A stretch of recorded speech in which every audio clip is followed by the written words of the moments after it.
Imagine une course où tout peut arriver, où la chaleur te brûle le visage. Une course où le sable t'enterre vivant. Une course où les moteurs explosent, où les pilotes abandonnent, où chaque journée est une guerre. Une course où pendant des décennies, un seul message dominait. Ici, les femmes n'ont aucune chance. Et pourtant, une seule va faire mentir le désert. Une femme va défier les dunes, les moteurs, les hommes et l'impossible. Une seule va inscrire son nom là où personne n'aurait osé rêver. Aujourd'hui, je vous raconte l'histoire de Jutta Kleinschmidt, la reine du Dakar. La seule femme de l'histoire à avoir remporté la course la plus dangereuse du monde. La légende que le sable n'a pas pu enterrer. Dernier chapitre de l'actualité sportive. Une grande aventure a commencé ce matin pour 176 pilotes d'auto et de moto qui ont quitté Paris pour Dakar. 8500 km d'un rallye qui leur fera traverser l'Algérie, le Mali, le Niger et le Sénégal. Non, fais attention aux vaches. Ouais, punaise. Attention à celle de droite. Attention au cul.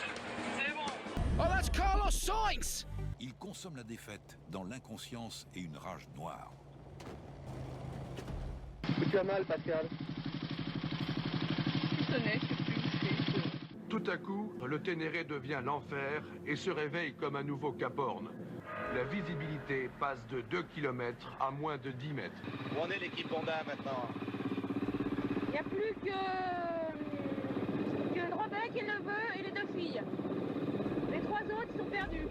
Panique, catastrophe, voyage au bout de l'enfer, ces mots sortiront plus tard de la bouche des meilleurs concurrents. J'ai les deux chevilles cassées. Je voulais remercier Rodé pour ce rallye. C'était vraiment un rallye sublime. On s'est battu, c'était génial avec Cyril. Il est plus fort. J'arrête la moto. Nul ne sait encore que la mort vient de frapper le Dakar. Le 601 a décollé sur une petite dune. Le navigateur Kees van Lovenzin, 31 ans, a été éjecté et tué sur le coup. Hola todo, j'espère que vous allez bien. Nouvelle vidéo dans le concept La petite histoire du dimanche. Si le concept vous plaît toujours autant, n'hésitez pas à me le dire en commentaire. Si vous voulez que je parle de certaines femmes, n'hésitez surtout pas. Et sur ce, moi je vous fais un petit rappel. N'oubliez pas de vous abonner, d'activer la cloche, un petit like, un petit commentaire. Et puis sur ce, moi je vous laisse avec l'histoire. C'est parti. Pour comprendre le début de l'histoire de Jutta Kleinschmidt, il faut remonter dans les années 60, en Allemagne. Une époque où les petites filles jouent à la poupée, mais elle, ce qu'elle veut, ce sont les moteurs. À l'adolescence, elle tombe amoureuse des deux roues. Pas pour le look ni pour la mode, mais plutôt pour la sensation de liberté, la vitesse, le risque, le contrôle. En grandissant, elle devient une femme très érudite. Elle se plonge dans des études d'ingénieur en physique et elle devient l'une des meilleures. Elle est intelligente et méthodique. Son cerveau est aussi affûté que son pilotage. Mais ça, elle ne le sait pas encore. Mais pour elle, le bureau, c'est une prison. Elle déteste être enfermée entre quatre murs. Et un jour, elle rentre chez elle, elle allume la télé, et là, elle tombe sur un reportage. Des motos perdues au milieu du Sahara. Des pilotes qui se battent contre le désert. C'est le rallye Paris-Dakar. Et là, un choc, une évidence. C'est là qu'elle doit aller. Sans budget, sans expérience, sans équipe, elle se lance. Elle achète une moto d'occasion, elle la retape, elle économise le moindre centime et elle s'inscrit. Personne ne croit qu'elle va tenir ne serait-ce qu'une semaine. Elle s'engage sur sa première course et elle la finit. Elle revient l'année suivante, puis l'année d'après. À chaque édition, elle apprend. Chaque défaite la renforce. Chaque galère la rend plus dangereuse. Elle tombe, se perd, casse la moto, brûle sous le soleil africain. Mais elle n'abandonne jamais. On commence même à la remarquer. C'est qui cette femme qui survit toujours au désert? Celle qui tombe mais qui repart? Celle que même les dunes ne peuvent pas arrêter? C'est historique pour le Dakar, puisque la première fois depuis son existence, on a une véritable héroïne, Jutta Kleinschmidt, qui a gagné une spéciale.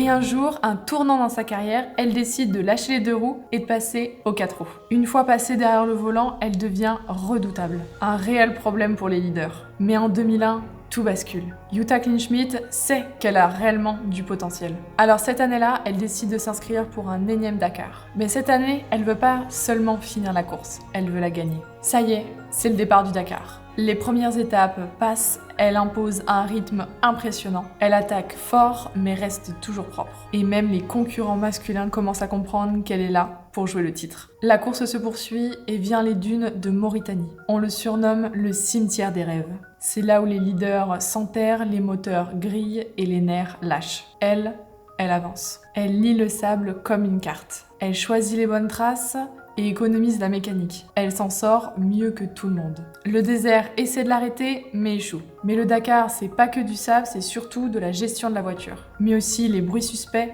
les pièces qui vibrent et la mécanique qui souffre. Mais Yuta est ingénieure et elle comprend tout. Son Mitsubishi souffre, mais elle comprend la mécanique. Elle comprend chaque vibration, chaque faiblesse. Elle pilote avec patience comme une ingénieure. Et elle arrive même à l'amener jusqu'au bout de sa spéciale. Puis vient le moment où tout bascule. Un incident frappe l'un des leaders. Le classement se renverse, l'un des leaders abandonne, l'autre se perd. Et soudain, Jutta Kleinschmidt se retrouve en position de jouer la victoire. Une femme seule au milieu des géants. C'est la dernière spéciale.